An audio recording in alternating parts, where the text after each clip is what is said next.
חנן? שנייה רגע. חנן, אני מקשיבה. רגע, פשוט הטלפון פה משתגע. אוקיי. זה 052? Hello? Hello, yeah. Hello. So you can hear me. That's good. How are you? Great. We'll start in a second. Okay. Second, we have... אוקיי. זה 052? כן. 329? כן. 7769. עליי. תודה רבה. So good evening. Good evening. Welcome Hanan, welcome Jan, welcome everybody. Welcome. Guten Abend. Hello. My name is Gilad Meirin. I'm really happy to open the second event of the Poetry International Festival, the Poetry Place. This is the fourth time we're doing this project. And thanks to COVID, we're doing this project. So something good happened with this virus. Noah Shakarji and Netzer Lau, who are here with us also, are also the artist directors of the Poetry Place Festival. And I will introduce Hanan Elstein, who will introduce Jan Wagner in a moment. Hanan is a translator, an editor. He served as an in-house editor at Bavel, Ahuzat Bai, Aliyat Gad Publishing House. He's translated von Kleist, and Immanuel Kant, and Bertolt Brecht, and Walter Benjamin, Heinrich Heine, and many more. He taught at the Bezalel Academy of Arts and currently teaches literary editing at Poetry Place. Hanan has worked at literary institutions in New York and with theaters in Germany and Israel, and he published writings and translations in journals in Israel and abroad and in Israeli newspapers. As I said, Hanan will host this event, but before we will begin, just some technical issues. Your microphones will be muted during the event. But we will dedicate the last 10 minutes or so to your questions. So you may write them down in the chat box, and we will pass them on to Hanan. And Hanan, please. You're on mute. On mute. Yeah. I was on mute. Yes, that happens to everyone. So thank you so much, Gilad. Thank you, Noah. Thank you for the staff. And thank you, Jan. It's a pleasure and an honor to meet you. You might not recall it, but actually we met each other 10 years ago on a panel in the National Library in Israel. And I think that was the last time that I've actually encountered a German poet in Israel. So it's a great pleasure also to have you here. You are one of your kind in so many respects here. We don't know that much of contemporary German literature.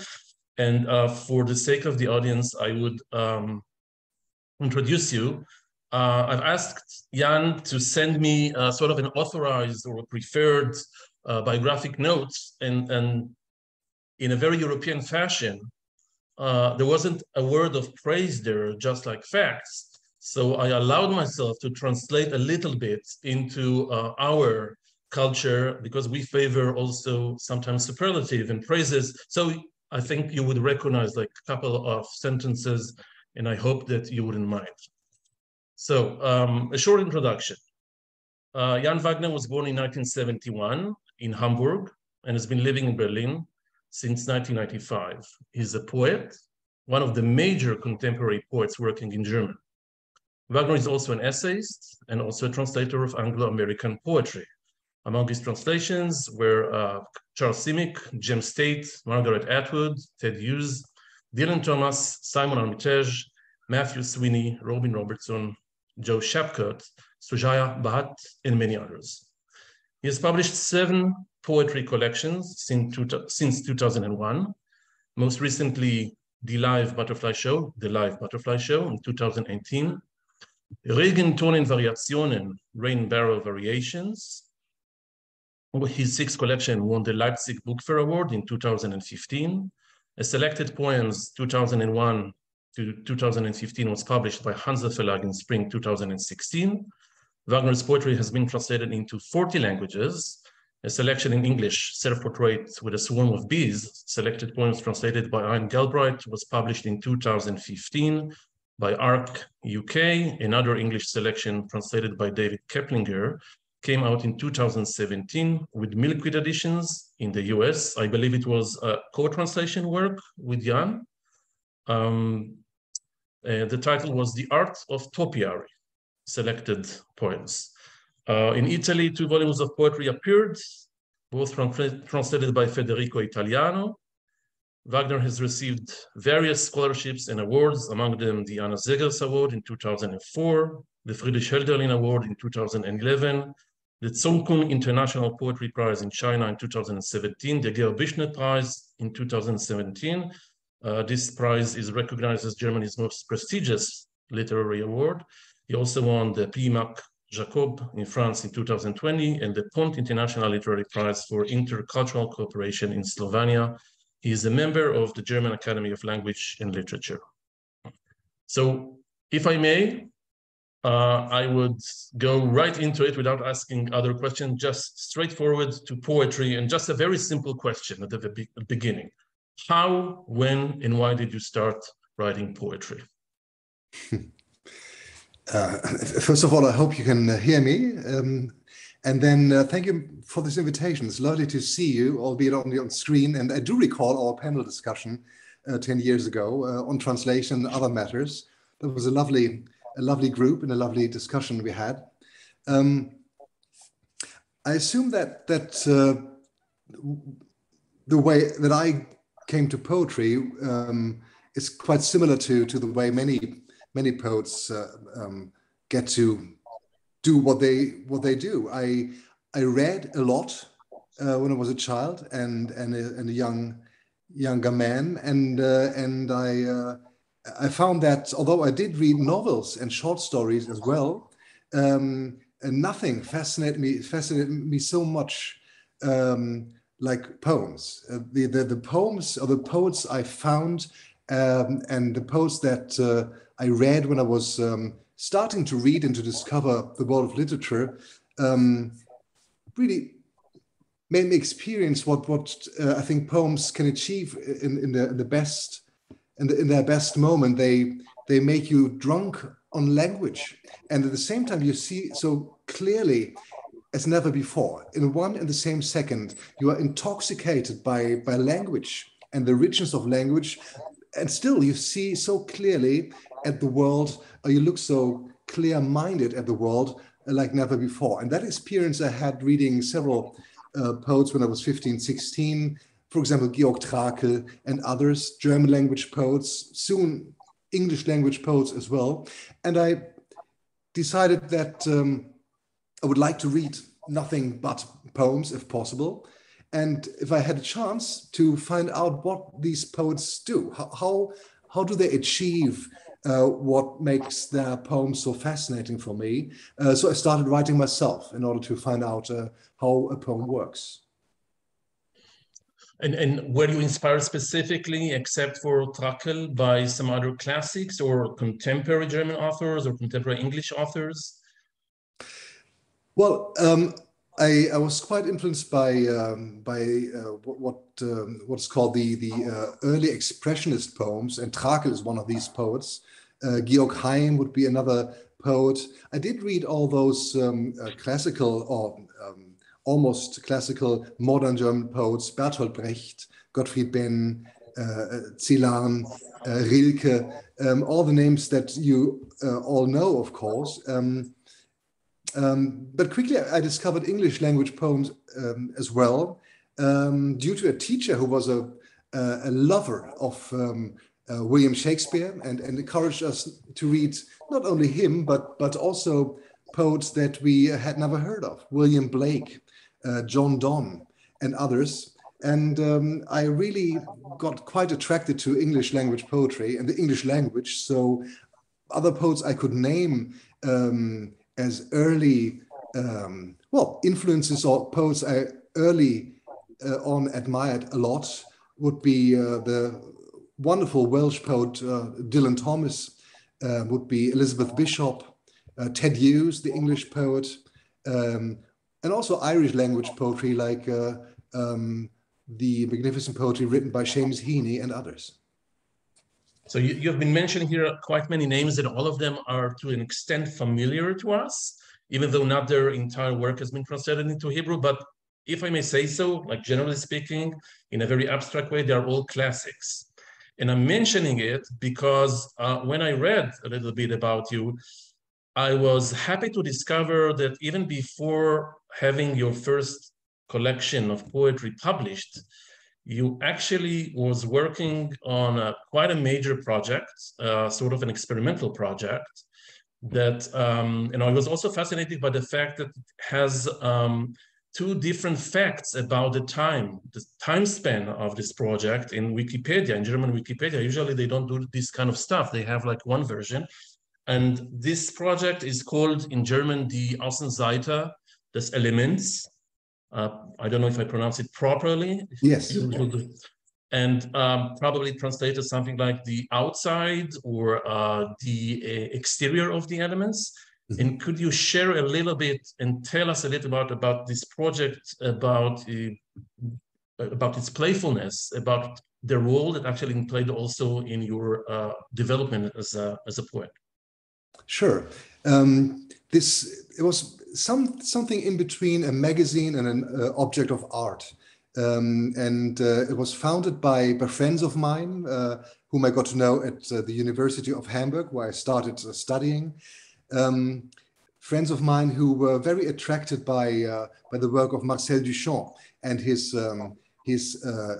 box presentations of his art. So this literary project was basically the attempt to transfer the idea of Marcel Duchamp of publishing artwork in a box into the literary sphere.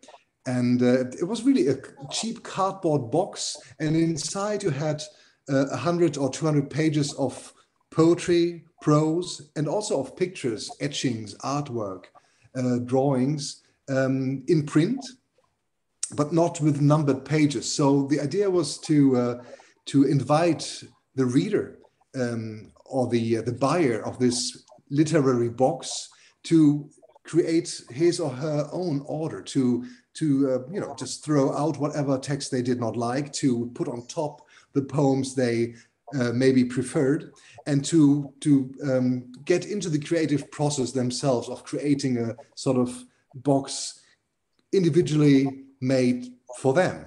And the box contained, we published 11 issues altogether. It contained poems by younger and up to that point unknown poets from Germany, but not only from Germany. We had poets from the United States, from the Netherlands, from all over Europe, basically, and all over the world, really, and mixed with poets who are slightly more established or quite well known already, also internationally known, and also always presenting the original text and the German translation as well. So that was the idea, and we tried to occasionally bring people together and tour and present this literary cardboard box to an audience and do readings and happenings rather in Germany.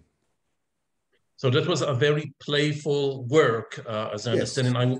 And I would ask Netzer maybe to present 2 photos of that project spread over a table. Probably it was some kind of celebration that you had later on, that will just have a taste of it and to see how it looks. It looks like very formal. It looks like almost like an official file. That is true. This was sort of an official occasion, really, that took place last year, so not a long time ago. And it's the room you are seeing is the is a wonderful place in the city of Munich called Lyrik-Kabinett. It's one of the largest poetry libraries there are in Europe, and certainly by far the largest exclusively on poetry library in Germany. And they invited us to give all 11 editions of our Außenseite des Elementes box to them for their archives. So last year we went down and gave them our 11 issues. So they are stored now safely in the library in Munich in the poetry collection of the Lyrik-Kabinett. So it looks quite formal, and it was quite a kind of a formal occasion. We tried to make it as much a celebratory occasion as possible during the lockdown. That looks fantastic, if I may say so. And I'm kind of envy that they have those copies and I don't have any single one of those. I would like to... Whenever we meet again, I'll be happy to bring along a copy. In 10 years from now, probably. Yeah. It happens like once every 10 years. I would ask you now to read. We'll have like a reading. You can start by reading one of the poets to your liking, and then I will read the translation in Hebrew, and we'll do a few of those. But if you can elaborate a little bit from, where the poem is, what book is it taken from, etc. Yeah. So I will start with a poem which is an homage to an homage to mosquitoes. And it's part of a book. It's part of my sixth collection called Regentonnenvariation. You mentioned it in your lovely introduction. The book, which in English would have the title Rain Barrel Variations, is really occasionally focusing on some minor subject matters which you probably could say not to be poetic at all. So a series of poems are dedicated to fence posts, to napkins, and other seemingly unpoetic matters. So this poem in particular is dedicated to mosquitoes, and this is how it sounds in German. Versuch über Mücken. Als hätten sich alle Buchstaben auf einmal aus der Zeitung gelöst und stünden als Schwarm in der Luft. Stehen als Schwarm in der Luft, bringen von all den schlechten Nachrichten keine. Dürftige Musen, dürre Pegasusse summen sich selbst nur ins Ohr. Geschaffen aus dem letzten Faden von Rauch, wenn die Kerze erlischt, so leicht, dass sich kaum sagen lässt, sie sind. Erscheinen sie fast als Schatten, die man aus einer anderen Welt in die unsere wirft. Sie tanzen, dünner als mit Bleistift gezeichnet, die Glieder, winzige Sphinxenleiber, der Stein von Rosetta, ohne den Stein. Fantastic. That's wonderful. I will try to do my best to read it as well as you did. It's going to sound a little bit different in Hebrew. We have a lot of throaty syllables, which is pretty different from the German. So, Jan Wagner, מסע על יתושים. כאילו כל האותיות מתנתקות, בבת אחת מהעיתון ועומדות, כנחיל באוויר. עומדים כנחיל באוויר. מכל החדשות הרעות אינם מביאים ולו אחת. מוזות קלושות, פגסוסים כחושים, מזמזמים להם באוזן ותו לא. יצירי אחרון החוטים של עשן נר כבה. כה קלים, עד שבקושי ניתן לומר הרי הם. מופיעים כמעט כצללים מושלכים מעולם אחר, לעולמנו. מפזזים, איבריהם דקיקים, מרישומי עיפרון. גופי ספינקס זעירים. אבן רוזטה, ללא אבן. Well, this sounds lovely. Thank you so much for all the work you put into translating these poems. I enjoyed it. There is so much imagery going on with your. I'm coming from fiction mostly. I haven't done a lot of translation poetry, and in fiction, actually, you always look for the picture. And what happened here? There are layers and layers on layers on layers on actually of images and photos. So you go through. It's a kind of interesting thing because as a translator, and you're a translator yourself, every single word opens up a new image. When you have to decide between two words for the same meaning, for instance, everything is like this movie by, I don't remember, where you have like so many different options and you go and you decide one thing and then your entire world changes. It's exactly like that when you have to translate. And here, it wasn't actually going to the right or to the left or straight forward or backward, but actually going deeper and deeper through the images that actually you peel up on the page. So it was fascinating and it was, to an extent, crazy. It was a new experience for me. Let's move on. Let's move on. We can talk for hours about it, and we'll do it. Let's move on to another poem, and maybe this is the one on the soap. Sure. So can you also explain maybe the title, because it says Versuch, which is an essay, and how does it relate to it, and what's actually the influence, or how were you inspired to choose specifically this word? Well, we have the word essay as well in German. So this would be the literal translation of essay into German, Versuch. And it's really what it is. It's the attempt to take an object and to approach it in a sort of experimental fashion, and to approach it as openly as possible, and get out of it something surprising for me, or for the one writing it, also hopefully for the one reading it, in the process of approaching this object. So the series of attempts, as you might call it as well, attempts or essays or Versuche on certain objects really try to get to the point where a seemingly known and quite banal object manages to surprise you and turn around your view of the world. So that's why they're called essay, in the hope of approaching that moment in writing and in reading about this object. Shall I read the soap? Yes, please do. So this is it in German. Versuch über Seife.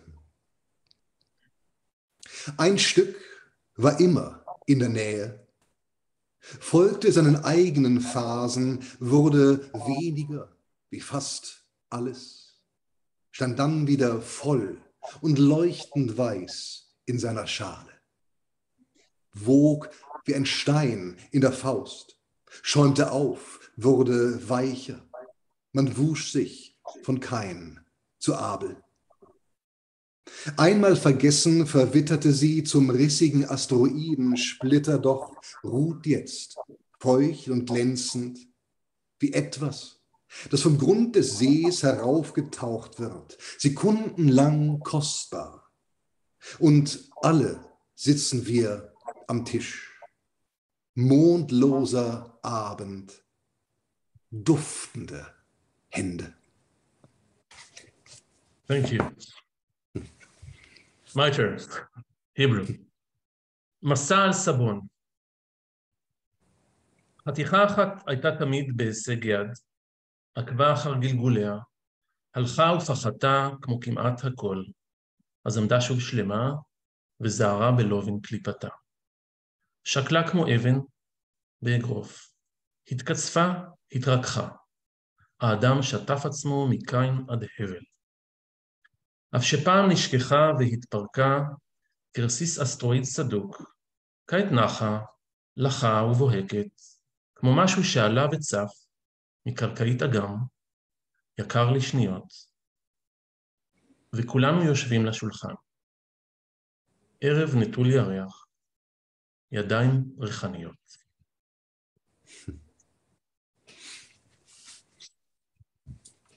let's move on to the next Sure. the next poem. Is it about the one? Yes. Is it Kualot? Let's do Kualot. Yeah, this is also part of the same collection that I mentioned, which features not only poems on objects like the ones heard now, but there's also many animal poems. So you encounter donkeys, a yak, and also these very charming, very sleepy creatures of Australia. Koalas. So viel Schlaf in nur einem Baum.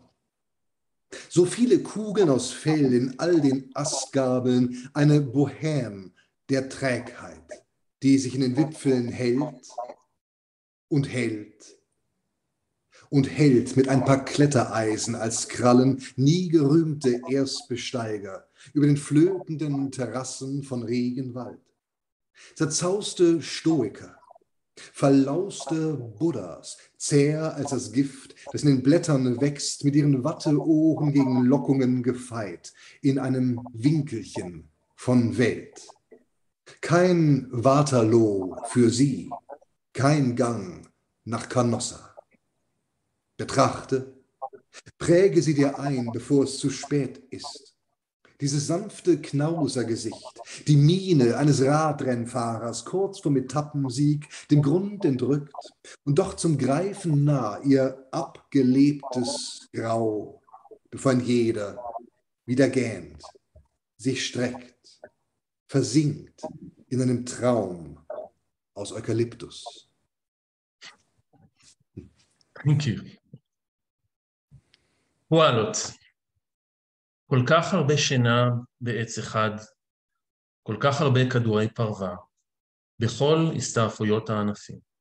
בוהמה של עצלות, הנאחזת בצמרות, נאחזת ונאחזת עם כמה ברזלי טיפוס כמו תפרים. לעולם לא תהילת המטפסים הראשונים, על הטרסות המחורצות של יערות הגשם, סטואיקנים סתורי מחלפות, בודהות מוכי כנימות, איטיות יותר מהרעל צומח בעלים, אוזניהן הצמריריות מוגנות מכל פיתוי, בפינת עולם זעירה. שום ווטרלו בשבילן, שום הליכה לקנוסה. התבוננו, צירבו זאת בזיכרון, לפני שיהיה מאוחר מדי. פרצוף הכלאי העדין, רשת פניו של רוכב אופניים, רגע לפני ניצחון בקטע, מנותקת כליל מקרקע. בכל זאת אפוריותה התשושה נמצאת במרחק נגיעה, לפני שהכל שוב מפהקים, מתמתחים, שוקעים לתוך חלום של אקליפטוס. It's a pleasure listening to you, I must say. It's lovely. To try to guess where, at what point of the poem you are, and to try to follow you through your lovely sounding translation. Thank you so much. Well, there are a lot of international words that are familiar to us all. Eucalyptus, eucalyptus, and of course Waterloo and Canossa, and in some other poems that we might read. We also have there are a lot of, sometimes you use also English words. Which actually, there is the question of the influence that you have, or your work as a translator, how does it influence you as a poet? And also, you have been dealing so extensively with English and American culture and literature and poetry. So what are the paths and what is your relationship to those cultures? Well, as I said, I was quite early on influenced by English language literature, especially poetry, of course, and I tried to learn a lot from these poets I admired, English or British, Scottish, American poets, Irish poets, and I quite early on tried to translate these poets if they had not been translated before into German, starting with the lovely and in Germany rather unknown poet Louis MacNeice, who was a friend of Auden and Spender and others, and he's very influential in Ireland, also in England. And as you know, of course, Hanan, if you try to translate a text, you have to read so closely and so focused, like never before, and you have to pay attention to the smallest detail. So my way of learning from these poets I admired was to translate them, if possible, and to study very carefully how they play with form, how they play with sounds and music, how they develop an image in the course of the poem, how they introduce an echo, a refrain, and so on. So translating these poets was a way of learning from them, and of course I assume you can see that certain poets have influenced my own poems. Poets from the English-speaking world and others. These traces must be there. I assume the attraction I see in ordinary, everyday objects is something which you would encounter in poets I have translated, poets from England, also from the United States, or poets I admire. Poets like William Carlos Williams writing about a rotten apple, or famously about the red wheelbarrow. Poets like Charles סימיק, the one you mentioned and who sadly died this year. Poets like סימיק who managed to write about watermelons, or just their old pair of shoes, and turning that seemingly strange subject matter into great, sometimes metaphysical poetry. I think that attraction comes from them and is clearly visible in what I do myself. I do use English words occasionally, but I never write in English. And quite as often I would use French words, for example, or others.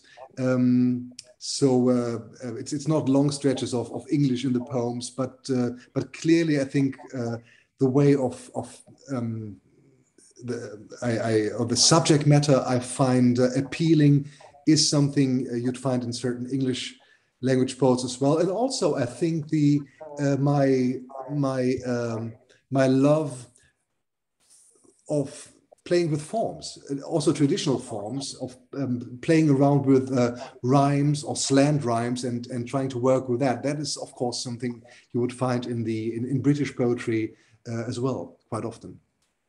And would you say, because I think we can all sense that you have been nourishing also on international poetry, but would you still call your poetry a German poetry, or some sort of combination? I mean, it is written in German, of course, and it reads in German, of course, and it is translated into Hebrew now from German.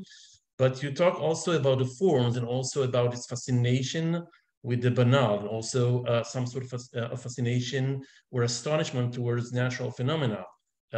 You mentioned a lot of poems about animals, for instance. Is it something which is peculiar in German contemporary poetry? Is it something which is rather unique because of the, so to speak, foreign influences? Or is just, you have never thought about anything as big as this statement that I'm trying to push you to? Well, that particular subject matter is something you'd find in many traditions, I'm sure.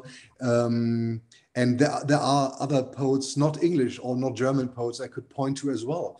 If you consider the French poet Francis Ponge, who wrote a whole collection dedicated to things, Partie pris des choses. That would be a poet I admire a lot as well, who is not from the English-speaking world. But also in German tradition, you could point to poets like Hans Magnus Enzensberger and others who pick up banal subject matters or just everyday words and start from there. I think although my love for English language poetry and certain traditions in Ireland, in England, and in the United States are quite clearly visible in the poems, that you could still, I think, consider them to be German poems as well, because all those influences you can't escape are there as well.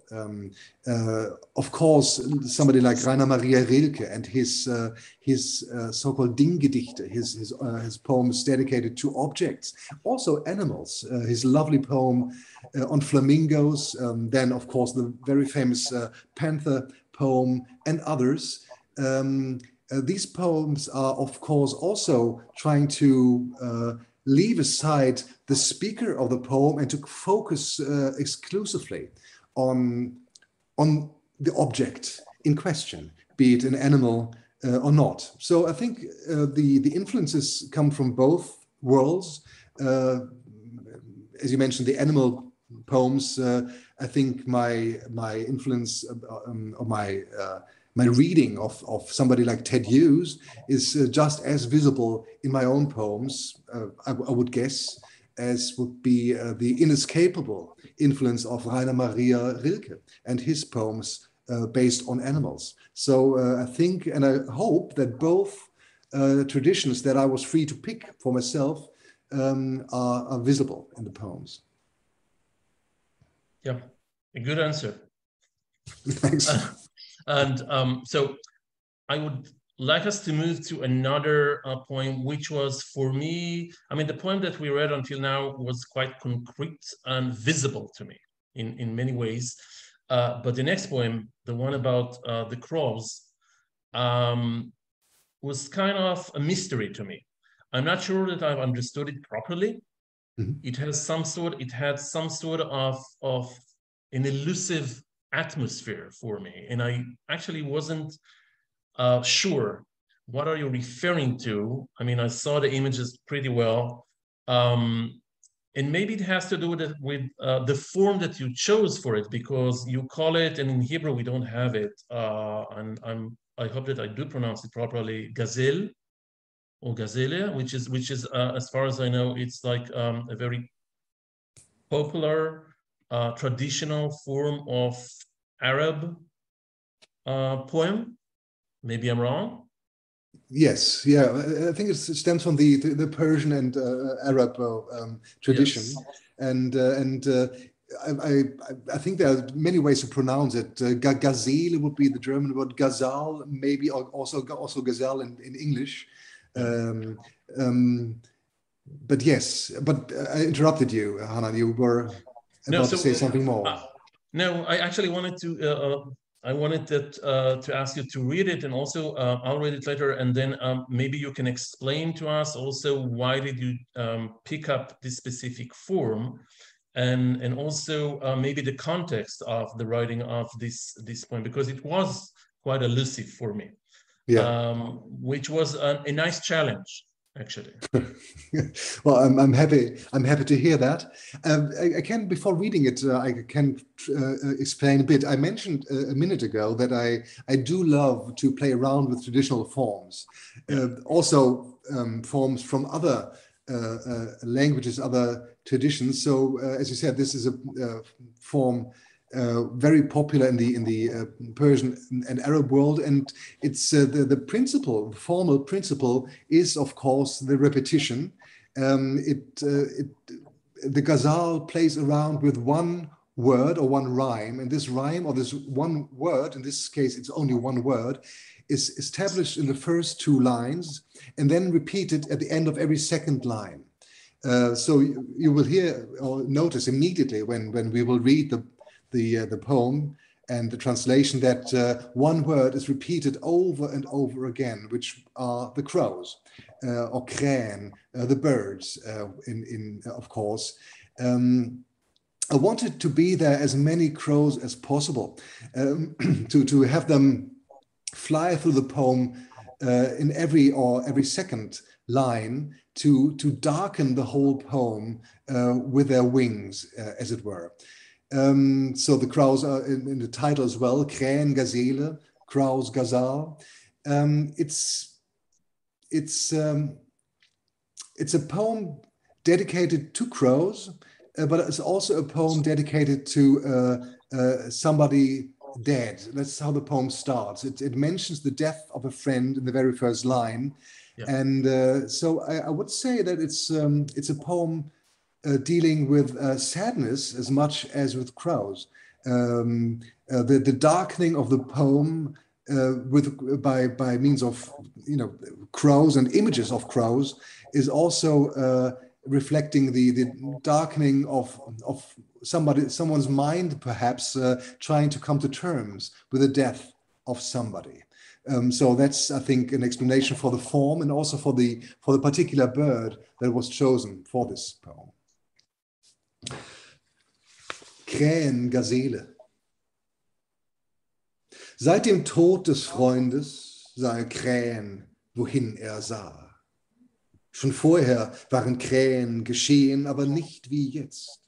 Sobald er heraustrat aus der Kirche, saßen Krähen auf Schildern, schwärzten die Verteilerkästen, umschatteten den Bus. Ein wahres Krähengeleit zur Stadt hinaus, wie Dirigenten befrackt, die eine für Solisten, Krähen und Krähenchor gesetzte Partitur studierten, hinkten, hüpften, eine Krähenquadrille hinter ihm. Das Hausverbot beim Bäcker, als er eingehüllt in Krähen um Brot bat. Auf der Parkbank gestenreich, wie eine Witwe auf Sizilien, Krähen als Ärmel. Er vergaß die Wörter Laken und Schneefall, Milch und Meerrettich und Krähen, bewegte sich als Blackout durch die Straßen, als Wirbel, biblisch, düster, als ein Krähentornado, schwarzer Kreisel, schlief verdunkelt wie eine Stadt im Krieg, geweckt von Krähen noch vor dem Tag. Er würde sich entscheiden. Er würde sich entscheiden, mit den krähenden Hähnen aufzustehen, fortzugehen, um sich als Burgruine unter Krähen an einen Hang zu kauern, um als Herbstfeld zu liegen und ein Ort der Rast den Krähen.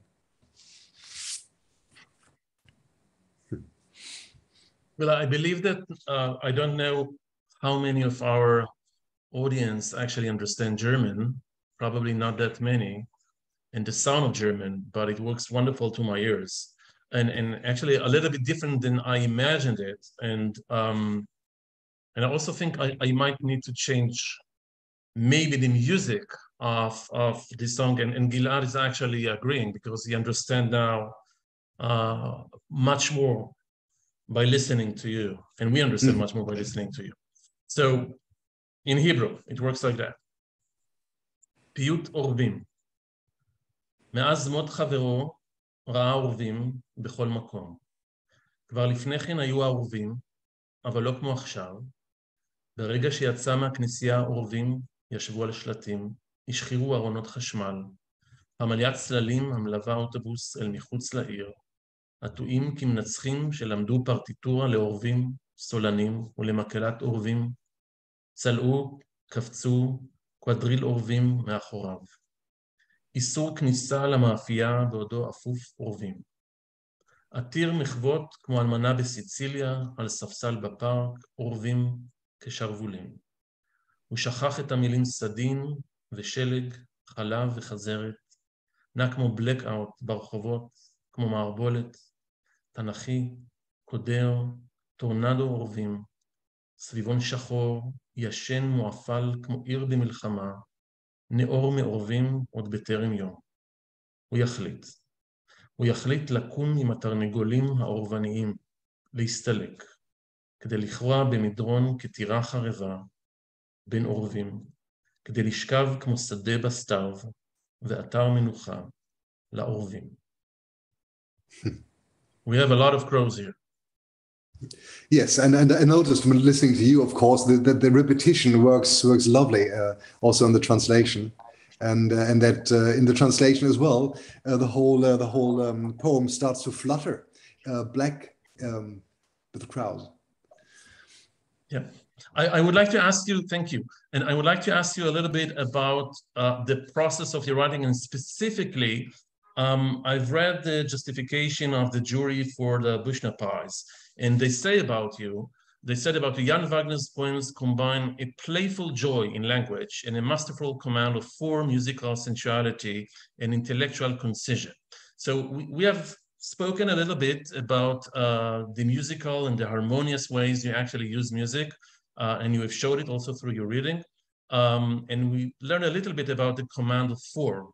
But I'm pretty curious about what does it mean, a playful joy in language, and how does it actually manifest itself through the way you process or write or create poems? How you transform from like maybe an image or some sort of a stimulus of an optic nerve into the words and the poetry, and how joyful is it also? It is very joyful for me, at least. I think the central word in what you read out is the word play. You in your introduction, you mentioned Max Jacob, the French poet, who also, like Rilke, wrote letters to a younger poet, advising the younger poet how to write. And at some point, Max Jacob says, don't take it too seriously. Consider the poem or the process of writing a poem to be a sort of play, a joy and a play. It would be your own fault if you would go about it in too seriously a fashion. And I think that's an approach and an advice which I took to heart when reading Max Jacob. It's really I think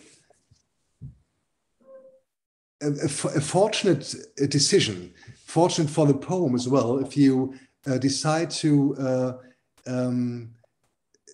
let yourself be led by language and also the rules which may be there in a traditional form, or the rules you establish only once for your own for one single poem, to let yourself be invited to a sort of dance with language and play with the words and the sounds and see where that will lead you.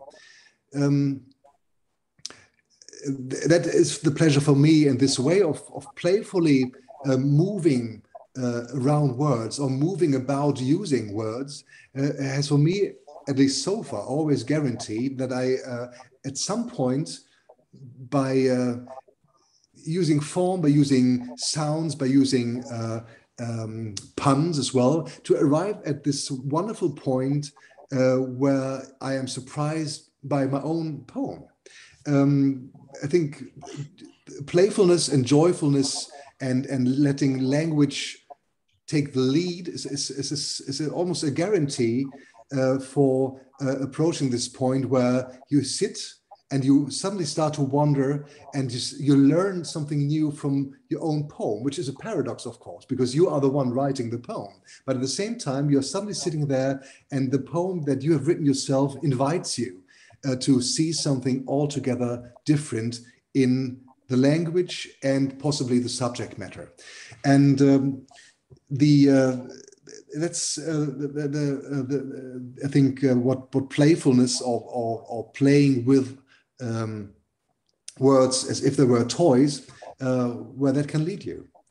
And the joy I take from it, I hope, is also transparent in the poems. It's just a lovely thing to do. Nothing for me is as pleasurable and as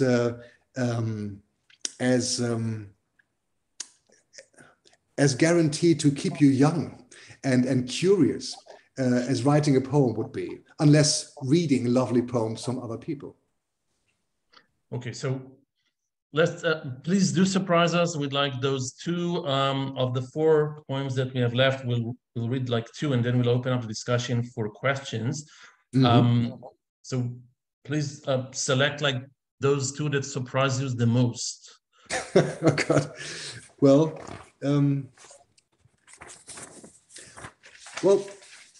let's start with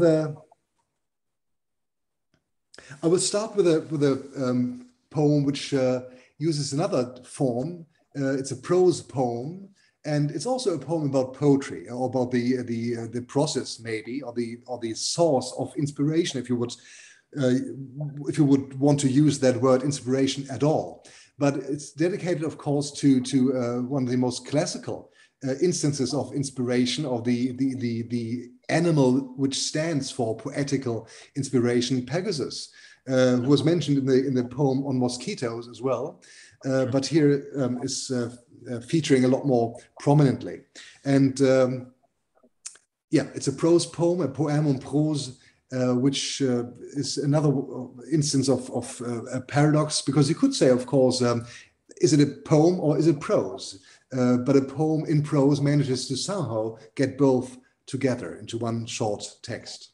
Sure. Pegasus, steh da, als du nach Hause kommst, nimm das Zimmer ein, lässt soeben das Bücherregal zu Boden gehen mit seiner prachtvollen Abrissbirne von hinten.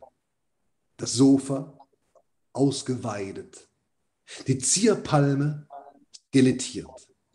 Und bedenklich pendelt die Lampe, als er die Flügel hebt. Er rollt seine Augen ins Weiße, als brenne irgendein Stall.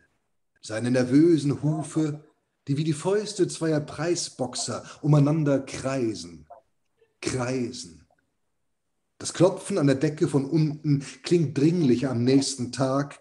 Nach einer Woche ist aus dem Brief des Vermieters im Kasten eine zornige Flotte geworden. Und abermals wirst du am Morgen von zwei schweren, dampfenden Kübeln voll Pferdemist vom 4. Stock in die Tiefe gerissen, mit angehaltenem Atem wie ein Apnoe-Taucher. Der Haufen von streng duftendem Gelb ist üppig geworden im Hof. Die Nachbarsjungen tuscheln hinter der Hand. Du bist der Spinner, der Gold zu Stroh macht. Als du abends das Fenster öffnest, ist er plötzlich ganz ruhig und sieht dich an. Du prüfst das Sims mit dem Fuß, er sieht dich an. Great. I'll do a reading which sounds more like fiction. Okay. So we can actually compare both. Yes. פגסוס. עומד לו שם, כשאתה בא הביתה, תופס את החדר, אפילו מפיל לרצפה את כוננית הספרים, בכדור ההריסה המפואר של אחוריו. הספה מבוטרת לקרביה, דקל הנוי מופשט לשלדו, והמנורה מטלטלת בדאגה כשהוא פורס את כנפיו. הוא מגלגל את עיניו ללבן, כאילו עורבה כלשהי בוערת. פרסותיו העצבניות, החגות זו סביב זו כמו אגרופים של זוג מתאגרפי ראווה, סובבות וחגות. למחרת, הדפיקות על התקרה נשמעות מלמטה תכופות יותר. כעבור שבוע, השטף הזוהם מתנקז אל מכתב בתיבת הדואר מבעל הבית. ואתה שוב נשאר בבוקר מהקומה הרביעית למעמקים בידי שני דליים כבדים, מעבילים, מלאים גללי סוסים, עוצר את נשימתך כצוללן חופשי. ערימת הצהוב הריחני החריף צמחה בשפע בחצר, בני השכנים מתלחשים מאחורי כפות ידיים. אתה המטורף שהופך זהב לקש. כשאתה פותח את החלון בערב, פתאום הוא רגוע לגמרי, הוא מביט בך. אתה בודק את העדן ברגל, הוא מביט בך. Let's do another one quickly, and then we'll have a few questions from the audience. Yeah, so let's do a short one maybe, and another one focusing on an object which somehow gets very powerful in the course of the poem. The spoon poem is what I'm thinking about. In German, it's Löffel. Löffel. And this one is really not using slant rhymes or dirty and half rhymes, but trying to, in German, use the clear and full rhyme in its 3 stanzas. Löffel. Er war schon da, nun bist du sein. Vielleicht nur deshalb herbestellt, um ihn blitzblank zu lecken. Schon hängt ein Spiegelbild hinein in seine Welt, wie Fledermäuse von der Höhlendecke. Einmal gedreht ein Kind im Einwegglas mit Wasserkopf und dicker als Mangroven, der Arm, während ein Wind die Äpfel von den Bäumen klaubt, der Topf mit Suppe spuckt und puckert überm Ofen. Wie er dich steif mit seinem kalten Visier betrachtet, aber immer weiter, mal karg, mal üppiger entlohnt. Wie er ganz glatt bleibt, ohne Falten, ein Silberschein, dein ständiger Begleiter, dein Mond. Fantastic. כף. היא כבר הייתה שם, כעת אתה שלה. אולי התבקשת לבוא רק לשם כך, לצחצח אותה בליקוק. השתקפותך כבר תלויה בתוכה, בתוך עולמה, כמו הטלפים מתקרת מארח. עם סיבובה, ילדה, בצנצנת בעלת ראש ענק. שמנה יותר ממנגרובים. היא הזרוע בעת שהרוח קוטפת תפוחים וסיר המרק יורק ודופק על הקיריים. כיצד היא מתבוננת בך בנוקשות דרך כוונת קרה, אבל שוב ושוב מתגמלת, פעם בצמצום, פעם בשפע. כיצד היא נשארת חלקה לחלוטין, ללא קמטים, זוהר כסוף, בת לווייתך הקבועה. פיך. All right. I'm sure that Gilad might have a question. I think he has been waiting patiently to ask a question, maybe. Well, we had a few questions, but we don't have that much time. And I personally prefer another poem. Another poem? Because that is much more unique. You know, questions we can ask and ask and ask, but to hear the poet reading his poem, Fantastic. Reading the translation for me is the most important and interesting thing. Let's do both final poems. Yeah, sure. And by the way, I must say, Jan, that Hanan translated the poems perfectly. And I disagree. I totally disagree. And he has tomorrow a birthday, so this is his birthday present. Oh. Yeah, we remember. You know everything. I'm trying to hide all those things, like a poem. We have our secret services in the poetry place. Everybody in Israel has a secret service, as we know. Of course. Just to say that they're well translated, and they'll be also published in the magazine that we will publish for the festival, Nanopoetica 23. So thank you, and please read. We have time, at least one poem. So Hanan, what poem shall we pick? Let's do Seaweed. Yes, that's another prose poem, and in this case, it's from the last collection called The Live Butterfly Show, which also features some prose poems. And the German title, which echoes, in other words, throughout the poem, is a tongue. Wieder ist da sein Duft, durchdringt all die Jahre schwächer, unverkennbar. Tongue. In einem Bestseller von Miller oder Young, gepresst mit etwas Sand, mürbe wie alte Lederriemen, Meereszügel. Porös wie ein Rangabzeichen, ein Ordensband aus glorreichen Zeiten, das uns peinlich berührt. Kaum zu glauben, dass er einst Unsichtbares in Tanz zu übersetzen wusste. Anmut ist eine Frage der Strömung, er beweist es. Etlicharmige Unterwassersirene, wenn auch stumm, ohne Gesang. Wie er sich um die Schrauben schlang mit all seiner Nachgiebigkeit, ölig glänzend wie Ringerkörper. Wie er dem Schwimmenden kalt ans Bein griff, ihn als Ertrunkenen begrüßte, unter seinesgleichen. Nach 30 Stunden Sturm und Wellengang als Brandungsschlacke am Strand. Müde Haufen von Braun, die immer noch mühelos die Dackel der Urlauber verschlingen könnten. Die abgestreifte Puppe von etwas Gewaltigem, das über Nacht schlüpfte und fortflog, uns unerkannt. and calm. Thank you. Gilad, do we have time for the Hebrew? Yes, of course. Okay. עצות. שוב הניחוח שלהן שם, חודר את כל השנים, חלש יותר, אין לטעות בו.